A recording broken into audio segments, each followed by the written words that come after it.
যে জুলুম, যে নির্যাতন গেছে, আহা, আপনি কল্পনা করতে পারবেন না যে আমরা কি পরিমাণ কষ্ট দিয়ে ফেলছি মানুষকে।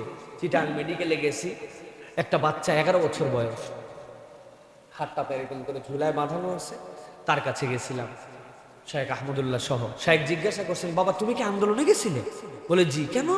বলে আমার ভাইকে আগের দিন ছরলা গুলি মেরে পিঠের মধ্যে, কত গুলি জানি না, আমি পরের দিন গেছি। তোমার এটা কেমনে হলো? বলে আমার দিকে ওই সাউন্ড গ্রেনেড, তারপরে হচ্ছে ওই যে আগুন সহ গ্রেনেড, এক ধরনের পুলিশ যখন এইগুলা মারতেছিল, ধোঁয়া, এই যে টিয়ার শেল, আমি হাত এরকম করছি, আমার হাতের এখানে লাগছে।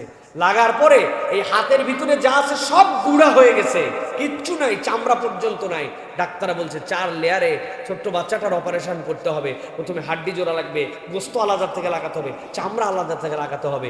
একটা 11 বছর 10 বছরের বাচ্চা, তার যে মনের মধ্যে দ্রোহের আগুন, তাকে যে কষ্ট দেওয়া হয়েছে আপনি কল্পনা করতে পারবেন না।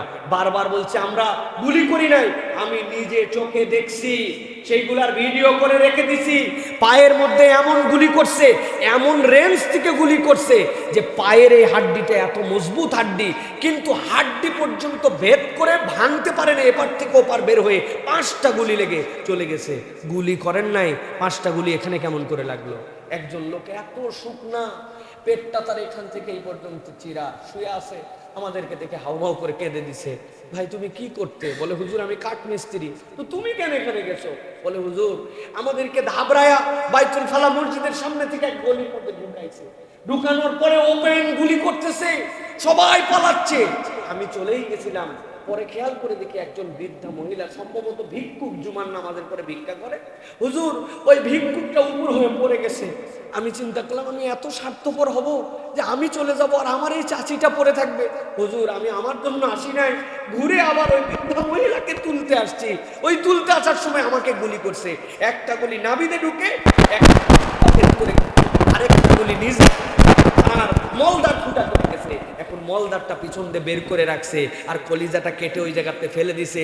মেরুদণ্ডের মধ্যে গুলি আটকাই গেছে, ওই গুলি বের করছে। চিরজীবনের জন্য একটা কাঠ মিস্ত্রি পঙ্গু হয়ে গেছে। আপনি বলছেন আমি জনগণকে গুলি করি নাই, কি কারণে গুলি করলেন? কি কারণে জুলুম করলেন? আল্লাহ রাব্বুল আলামিন জানাচ্ছেন হাবিবকে দিয়ে, একটা বিড়ালকে তুমি অন্যায়ভাবে খেতে না দেওয়ার কারণে এই পরিণতি যদি তোমার হয়, তাহলে এইগুলা কাজ যারা করছে তাদের পরিণতি কি? একটা কথা বানায় বলতেছি না, সবগুলোর এভিডেন্স আমার ফোনের মধ্যে আছে, সবগুলা বুকে সাহস করে ফোনে আছে বলতে পারতেছি।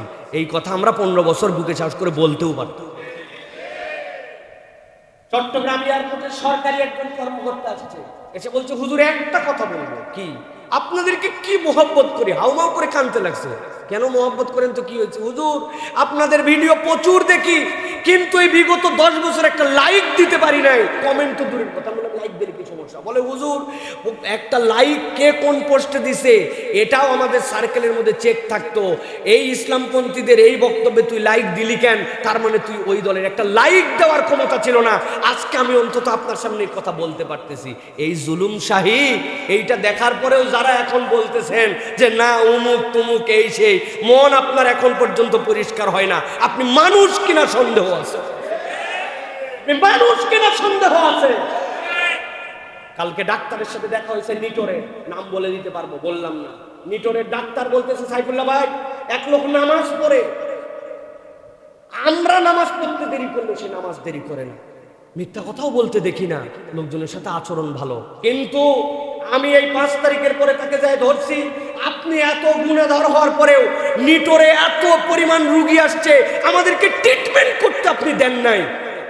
রুগীর নিবন্ধন ছাড়া আমরা সাহস করে 2-1 জনকে দেখছি হাসপাতালে রুগীর ট্রিটমেন্ট করতে দেয় নাই।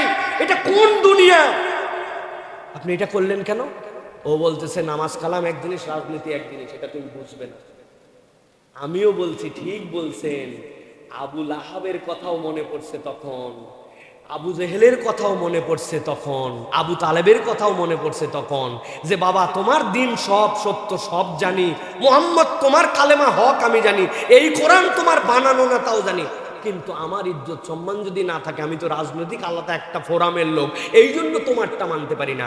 এখন পর্যন্ত যারা এইগুলো স্বীকার করতে পারতেছে না, ওরাও ঠিক আবু লাহাব আবু তালেবের আপন দোসর, ওদের রক্তের মধ্যে এই সমস্যা ঢুকে গেছে।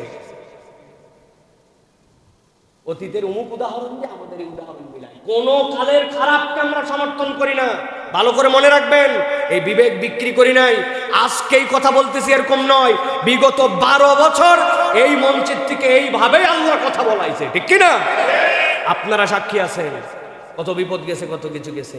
এই জন্য বলবো প্রিয় ভাইয়েরা, দয়াদ্র ক্রুয়েল হয়েন না, নরম তবিয়তের হন, ক্ষমা করেন, ভালোবাসা দেন। ক্রুয়েলিটি দেখালে তাহাজ্জুদ কাজ দেয় না। আপনি জানেন একজন আবেদার কথা নবীজি বলছিলেন, তাহাজ্জুদ গুজার, তাহাজ্জুদ একদিনও বাদ দেয় না, কিন্তু জাহান্নামে যাওয়া লাগছিল। কি জন্য? তার একটা বিড়াল ছিল, ওই বিড়ালটা বেঁধে রাখছিল, ছেড়ে দিলে নবী করিম সাল্লাল্লাহু আলাইহি ওয়াসাল্লাম বলছেন তাকুলু মিন খাশাশিল আরদ, তাহলে সে বাহির থেকে যে খেয়ে নিত, কিন্তু তাকে ছাড়েও না, খাওয়ারও দেয় না। তাহাজ্জুদ গুজার, ফরজ তো বাদ দেয় না, ফরজ বাদ দিয়ে কেউ তাহাজ্জুদ পড়ে না। আল্লাহ নবী বলতেছেন জাহান্নামে আল্লাহ পাঠাইছে একটা বিড়ালকে কেবল কষ্ট দেওয়ার জন্য। আর আপনি মানুষকে যদি কষ্ট দেন, আপনি মানুষের সাথে অন্যায় আচরণ করেন, কি পরিণতি আপনাকে নিতে হবে একবার ভেবে দেখেন না।